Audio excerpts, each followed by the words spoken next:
Hi viewers, welcome to our channel. ప్రస్తుతం మనతో పాటు ఇమ్మంది రామారావు గారు సీనియర్ జర్నలిస్ట్ ఉన్నారు. వారితో ఒకసారి మాట్లాడదాం. సార్ నమస్కారం.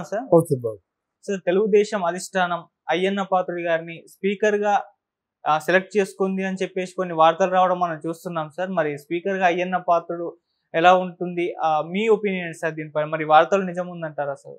అంటే నా ఒపీనియన్ చెప్పమంటారా? అయ్యన్న పాత్రుడు బాగా మాట్లాడే వ్యక్తి, ఆయన నూరు కట్టేశారు మాట. ఎందుకంటే అసలు యాక్చువల్గా వీళ్ళు మొత్తం కొడాలడానికి, పేరునానికి, రోజాకి, తర్వాత ఎవరు ఇంకెవరున్నారంటే అక్కడ అనిల్ కుమార్ యాదవ్, మొత్తం 5-6 గొంతులకి ఈయన ఒక్క గొంతుతో సమాధానం చెప్పేవాడు. 5-6 మాట్లాడిన మాటలకి ఈయన అనుభవంతో ఒక్కటే సమాధానం చెప్పేవాడు. వాళ్ళ 5 మాటల కంటే ఈయన మాటలు బాగుండేవి. ఈయన మాటల్లో విశేషం ఏంటంటే నవ్వుతూ వింటారు, మళ్ళీ ఎక్కడో అమ్మో అది కరెక్టే కదా అనిపిస్తుంది అన్నమాట. తగలవలసిన వాళ్ళకి తగులుతాయి దెబ్బలు, బట్ వినేవాళ్ళు మాత్రం నవ్వుతారు. అది అతని చతురత. ఆయన కూడా మరి ఏదో పక్క అక్కడ వెనక డ్రైనేజీ ఉన్న స్థలంలో చిన్న ఆయన కట్టడం కట్టాడు. జగన్ రాగానే అయ్యన్న పాత్రుడి మీద చేయగలిగింది ఏమి లేక అది కూలగొట్టేశాడు అన్నమాట. కూలగొట్టేశాడు. చాలా అక్కడ నుంచి కేసులు పెట్టాడు, అన్నీ అయ్యాయి. అక్కడంతా జనాలందరూ కూడా తిరగబడ్డారు, అది వేరే విషయం. అప్పటి నుంచి మైకి పుచ్చుకొని ప్రతిరోజు ఎక్కడ ఏ అఘాయిత్యం జరిగినా, ఎక్కడ వైసీపీ వాళ్ళు నోరు పారేసుకున్నా దానికి కౌంటర్ ఇస్తూనే వచ్చాడు ఇంతవరకును.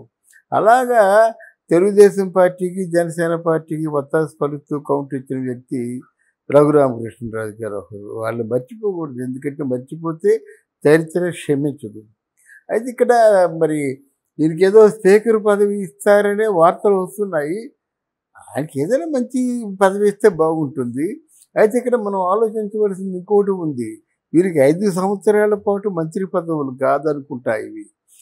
ఎందుకంటే పార్టీకి సేవ చేసిన వాళ్ళు చాలామంది ఉన్నారు, చాలామందిని సాటిస్ఫై చేయాలి. కనుక ఈ 2.5 yearsకే పరిమితం ఏమో అనుకుంటున్నాను. అలా అయినట్టయితే మరి ఈయన స్పీకర్గా కంటే ఇంక మిగతా అంటే ఇంకా పనిచేసేటువంటి ఆ శక్తి సామర్థ్యాలు, అంటే ఆ చురుకుదనం ఉంది. శక్తి సామర్థ్యాల కంటే చురుకుదనం, యాక్టివ్నెస్ ప్రధానం అన్నమాట.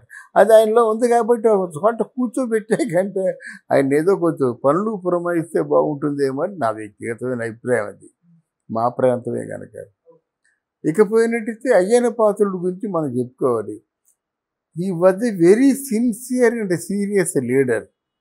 ఎక్కడ when Telugu Desam was started, NT Rama Rao గారి తెలుగుదేశం ప్రారంభ సమయం నుంచి ఉన్నటువంటి తెలుగుదేశం నాయకుల్లో ఆయన ఒకడు. ఎవరు? అయ్యన్న పాత్రుడు ఒకడు, గోరెంట్ల బుచ్చయ్య చౌదరి, కొంతమంది ఉన్నారన్నమాట. అందువల్ల వాళ్ళకి తెలుగుదేశం ఆవిర్భావం నుంచి జరిగినటువంటి అవకతవకలు, సూక్ష్మంగా తెలుగుదేశం తాలూకు యావత్ చరిత్ర తెలిసిన మనుషులు మాట. వాళ్ళని గౌరవించుకోవాల్సిన అవసరం మనకుంది. తర్వాత అయ్యన్న పాత్రుల్లో గొప్ప జనం వెంట అయ్యన్న పాత్రుడు ఉంటాడు.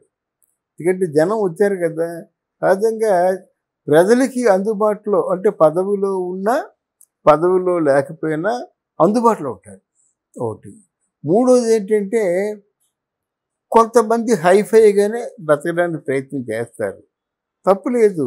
ఇప్పుడు మరి అశోక్ గజపతిరాజు ఉన్నాడు విజయనగరంలో, చాలా హైఫైగా ఉంటాడు అన్నమాట.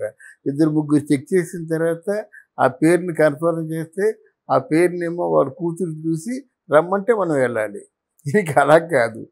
ఎవడైనా సరే మామూలుగా అరటిపళ్ళు అమ్ముకున్నోడు వచ్చినప్పుడు కూడా వచ్చేస్తాడు, ఎక్కడ ఏం జరిగిందిరా పద అంటాడన్నమాట. డబ్బు సంపాదన మీద ఎక్కువ దృష్టి పెట్టడు, కానీ ప్రజాసేవ మాత్రం బాగా చేస్తాడు. అంటే లేకపోతే ఈరోజు అయ్యన్న పాత్రుడు ఎక్కడుండాలో మిగతా వాళ్ళందరూ కట్టించుకున్నట్టుగా పెద్ద పెద్ద బంగ్లాల్లో ఉండేవాడు అన్నమాట. లేదు, చాలా శాఖలకి మినిస్టర్గా అంతకుముందు మంచి మంచి అంటే శాఖలకి ఆయన మినిస్టర్ అయినప్పుడు కూడా ఆ ఇల్లు చూసారా మీరు? మామూలుగా జస్ట్ సున్నం వేసిన ఇల్లు మాట.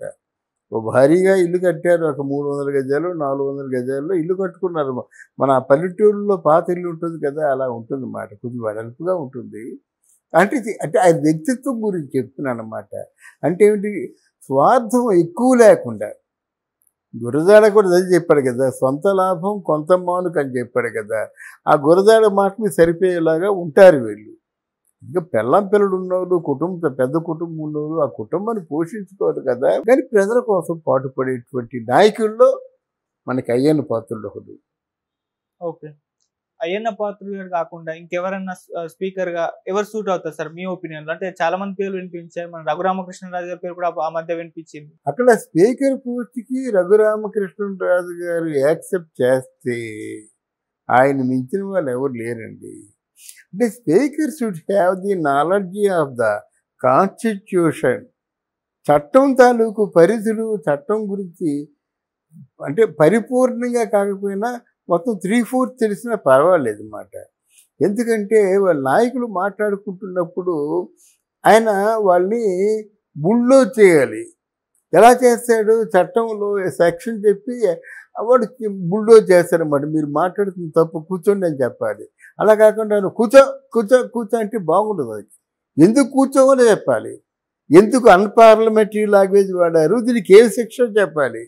ఇంత ఉంది వ్యవహారం, అర్థమైందా? అందువల్ల ఆయన ఒప్పుకుంటే మాత్రం he the number 1, top 1, the best. అలా కాకుండా మామూలుగా వెళ్ళిపోయి ఇది స్పీకర్ అంటే వెళ్ళి కూర్చొని మాట్లాడేవాడే. అంటే స్పీకర్ అంటే మాట్లాడేవాడు కాదు, దేన్ని రికార్డుల్లో ఉంచాలో, దేన్ని రికార్డుల్లోంచి తొలగించాలో, ఎవరిని ఎంతవరకు మాట్లాడనివ్వాలో. ఒక్కొక్కసారి ప్రతిపక్షాన్ని బుల్డోజ్ చేస్తుంటారు అధికార పక్షం. అప్పుడు ఏం చేయాలంటే అధికార పక్షం అయినప్పుడు కూడా ఎంత పెద్ద నాయకుడైనా మీరు మాట్లాడుతుంది తప్పు, ప్లీజ్ సిట్ డౌన్ అని చెప్పాలి. అప్పుడే ఆ సభకు ఒక హుందాతనం ఉంటుందన్నమాట. ఇప్పుడు అంటే శాసనసభలో కూర్చున్నప్పుడు నీ అమ్మ ముగ్గురు సమ్మ, నా ముగ్గురు సమ్మ ఇది అంటారు కదా, పప్పుగాడు 420 గాడు అన్నప్పుడు స్పీకర్ ఏం చేయాలండి, వాడిని సస్పెండ్ చేయొద్దు. అలాగా నోరు మూసుకొని కూర్చొనే స్పీకర్లు తగలడ్డారు కనుకే కదండి అంతగా పేటరేగిపోయారు. ఒకడు యాక్ట్ చేస్తాడు, ఒకడు బూతులు తిడతాడు, ఒకడు క్యారెక్టర్ అసాసినేషన్ చేస్తాడు. అరే కామన్ సెన్స్ పాయింట్ అండి. ఎవరైతే క్యారెక్టర్ అసాసినేషన్ చేశాడో వాడిని పూర్తిగా వాడిని సస్పెండ్ చేయొద్దు. ఒక పక్క అది 14 సంవత్సరాలు ముఖ్యమంత్రిగా ఉన్నటువంటి చంద్రబాబు నాయుడు ఉక్కిరి బిక్కిరి ఏడుస్తున్నట్టయితే వాట్ యాక్షన్ హ్యావ్ టేకెన్? నవ్వుకున్నారు మీరు. అదా నవ్వుకున్నందుకే కదా కురుక్షేత్రం సంగ్రామం వచ్చింది. అందుకే అంత అవమానం చేశారు కాబట్టి వాళ్ళు ప్రోటోకాల్ చేయలేకపోయినా వాళ్ళు అభిమానులు చేస్తున్నారు, తప్పేంటంటాను నేను. అంతే కదా. అయితే స్పీకర్ మాత్రం నాకు ఇక ముందు ఎవరైనా స్పీకర్ పెడితే కొంచెం విలువలు ఉండాలి, సభని కంట్రోల్ చేయాలి. అలాగే స్పీకర్లో అప్పుడు లోక్సభలో ఒకనొకప్పుడు నీలం సంజీవ్ రెడ్డి మర్చిపోయింది భారతదేశానికి. మొత్తం కాన్స్టిట్యూషన్ అంతా చదువుకున్నాడు ఆయన. చదువుకొని జస్ట్ అక్కడ ఉత్తరాది వాళ్ళు బుల్డోజ్ చేస్తారు కదా, అలాగే టైటన్ చేసి పారేసాడు అంతే, ఎవరిని మాట్లాడించాడు కాదు. ఇది నెంబర్ 1 స్పీకర్. అలాగ ఉండాలన్నమాట. అంటే మీకు ఎప్పుడు అంటే వ్యవహారం అంతా తెలిసిన తర్వాత ఎవరిని కూర్చోబెట్టాలి, ఎవరిని ఎంతవరకు మాట్లాడాలి, ప్రతిపక్షానికి ఎన్ని నిమిషాలు టైం ఉంది,